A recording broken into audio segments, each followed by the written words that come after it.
a mão primeiro.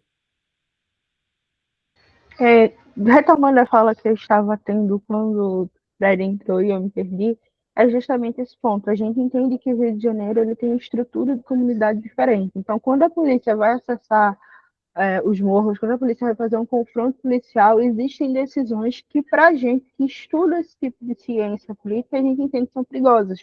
Então, você entrar numa comunidade, num guia comercial, às 10 horas da manhã, ou entendendo que vão ter pessoas convivendo, porque para quem conhece o Rio de Janeiro, para quem já abre o TikTok e vê o pessoal fazendo turismo na favela, sabe que são morros, que as pessoas têm loja, que as pessoas têm toda uma vida sendo exercida lá dentro. Então, quando a polícia entra nesses morros, a gente sabe que o traficante, de lá de cima, porque existem em cima dos morros mansões, tanto que 2 foram queimadas ainda ano passado, e ainda teve briga judicial no estado para atrasar, então a gente tem a polícia subindo os morros, traficantes descendo com armas, e no meio disso tudo tem uma população que não necessariamente faz parte do tráfico.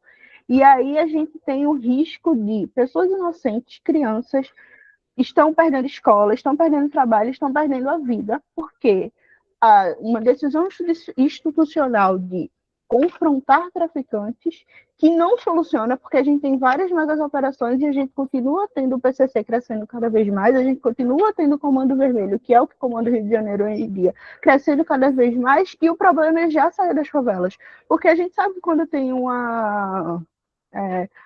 confronto policial, os próprios traficantes sabem antes, por causa da própria milícia. O Rio de Janeiro hoje é comandado por milícia. Então, a gente tem o Estado operando de uma forma que não é eficaz, e pessoas estão perdendo a vida sem um pré-julgamento, porque é novamente aquela questão de punição. A gente afirma que todos são traficantes, mas a gente, como operadores de direito, não podemos julgar sem o trânsito em julgado. Então, ninguém pode ser criminalizado, ninguém pode ser considerado culpado sem uma decisão judicial. Então, a gente tem pessoas morrendo, temos policiais morrendo e perdendo a vida, a gente tem uma imagem de uma polícia muito mais opressora e não é solucionado. Então, quando a gente fala das megas operações e que a gente fala de considerar a pena de morte, é muito nesse ponto de a estrutura dos confrontos, e aí a gente traz o Rio de Janeiro, mas se eu falar até da minha comunidade também, é justamente esse risco que a gente coloca. Só que o PCC, quando a gente tem uma mega operação de uma polícia federal, a gente sabe que as principais empresas que controlam de fato o crime estão na Faria Lima, e ninguém vai chegar armado na Faria Lima. A gente sabe, e aí particularmente eu falo isso com propriedade de especialista, que as licitações hoje são comandadas por empresas mandadas. Então, eu tenho uma estrutura de licitatória que diz qual empresa vai vencer e qual empresa não vai vencer, e há um passo de uma ligação de dizer, não entra nessa licitação porque já tem dono.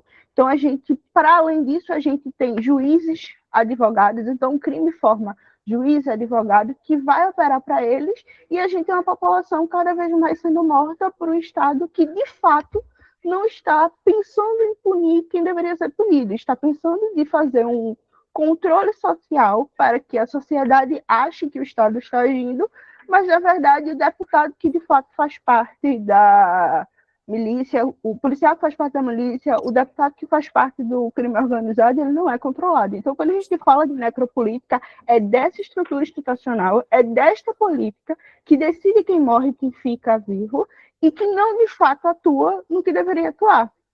Um ponto que eu trouxe ontem foi uma conversa com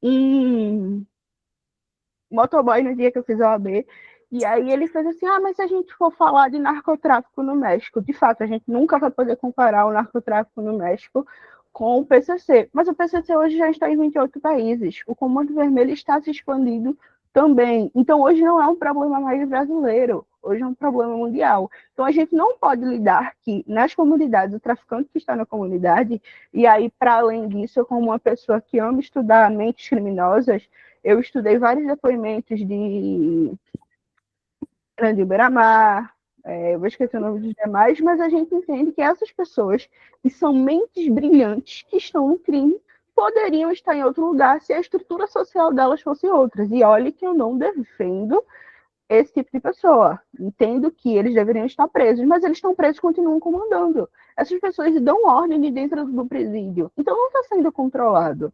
O Estado ele não está trabalhando em prol da diminuição desse tipo de crime. Ele está trabalhando para fazer uma comoção social e a gente tem tanto de um lado a polícia morrendo, porque diferente do que muito se pensa, a gente não é contra a polícia, muito pelo contrário.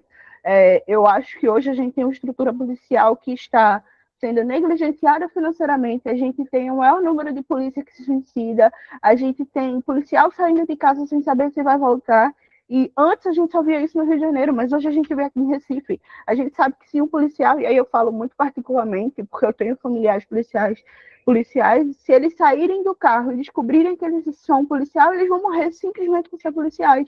Então a gente tem um Estado matando os seus operadores e a gente tem o Estado matando a sua população e o crime continua crescendo cada vez mais forte. Então, entender necropolítica a partir de megas operações, entender necropolítica a partir do que aconteceu no Hospital de Barbacena, é entender de como o Estado ele muda a forma de controle.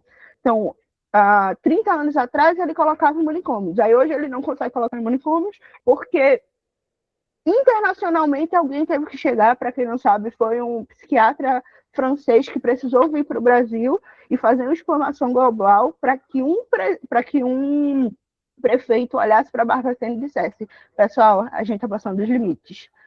Quase 80 anos depois. Então, a gente tem uma estrutura de que precisa se intervir alguém de fora para dizer está errado, para que o Estado comece a agir. E ele não troca a forma de agir, ele simplesmente muda a forma de executar. Então a gente cai nesse risco de vamos culpar a polícia, vamos culpar a sociedade, mas não é culpa de nenhum de dois, é de uma estrutura governamental, e aí eu entro, é uma estrutura governamental que toma esse tipo de decisão. E aí... Paulo, levanta a mão antes de Breno.